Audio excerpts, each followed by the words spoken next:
And இதோட MRP price பார்த்தீங்கன்னா 499 போட்டிருக்காங்க. பட் இந்த ப்ரைஸ்லையுமே நான் வாங்கல. இந்த கேபிளையுமே சேம் அதே 60 ருபீஸ்க்கு நான் பர்ச்சேஸ் பண்ணியிருந்தேன். ஓகே, இதை பாக்ஸ் ஓப்பன் பண்ணி பார்த்தாலும் அதே மாதிரி ரிவ்யூ போட சொல்லி வாரண்டி அக்சஸ்க்கான ஒரு ஆரஞ்சு கலர் கார்டுமே ப்ளேஸ் பண்ணியிருக்காங்க. ஓகே, இந்த கேபிளை எடுத்து பார்த்தாலும் இது வந்து நமக்கு டைப் சி இன்புட் தான் கொடுத்துருக்காங்க. ப்ரீவியஸ் கேபிள் பார்த்தீங்கன்னா நமக்கு USB-A போர்ட் இருந்துச்சு. ஸோ அந்த USB-A மட்டும்தான் நம்ம இன்புட்டாக கொடுக்குற மாதிரி இருக்கும். அதுலேருந்து நம்ம 3 டைப்பில் அவுட்புட் எடுத்துக்கலாம். பட் இந்த கேபிள் பார்த்தீங்கன்னா நமக்கு டைப் சி கேபிள். ஸோ இதை வந்து நமக்கு ரிவர்ஸாக யூஸ் பண்ணிக்கலாம். எந்த சைடில் இருக்க டைப் சி வேணாலுமே நம்ம ஈஸியாக ப்ளக் பண்ணி யூஸ் பண்ணிக்கலான்ற மாதிரி தான் இருக்கும். அண்ட் இதுலேயுமே நமக்கு ஸ்ப்ளிட் ஆகிற இடத்துல கேபிளில் இருந்து ஒரு சின்ன பிளாஸ்டிக் மாதிரி கொடுத்து அதில் இருந்தால் ஸ்ப்ளிட் ஆகிற மாதிரி கொடுத்துருக்காங்க.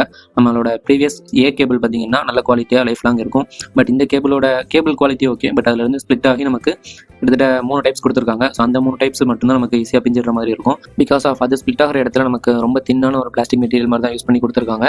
அண்ட் இதுலேயுமே நமக்கு டைப் சி இருக்குது. ஸோ ஒன் டைப் சியுமே நம்ம இன்புட்டாக எடுத்துக்கலாம். அண்ட் அவுட்புட்டில் பார்த்தீங்கன்னா ஒரு டைப் சி ப்ளஸ் ஒரு மைக்ரோ USB இருக்குது. அண்ட் ஒரு ஐஃபோனுக்கான கேபிளுமே இருக்குது. அண்ட் இதில் நமக்கு மேக்ஸிமம் அவுட்புட்டே 65 வாட்ஸ் வரைக்கும் சப்போர்ட் இருக்குது. ஸோ அதனால் ப்ராப்ளம் இல்லை. ஸோ இந்த ப்ரைஸுக்கு அரௌண்ட் எனக்கு 860 ப்ரைஸ்லேயே ஒரு 100 வாட் கேன் சார்ஜர் ப்ளஸ் 2 கேபிள்ஸுமே எனக்கு பர்ச்சேஸ் பண்ணியிருந்தேன். ஸோ அந்த ப்ரைஸுக்கு எனக்கு ரொம்பவே ஓகேவாக தான் இருந்துச்சு. ப்ராடக்ட்டோட டீட்டெயில்ஸ் அண்ட் இன்டெப்த் ரிவ்யூவை ஃபுல் வீடியோவில் கவர் பண்ணியிருக்கேன். கீழே லிங்க் கொடுக்குறேன், செக் பண்ணி பாருங்கள்.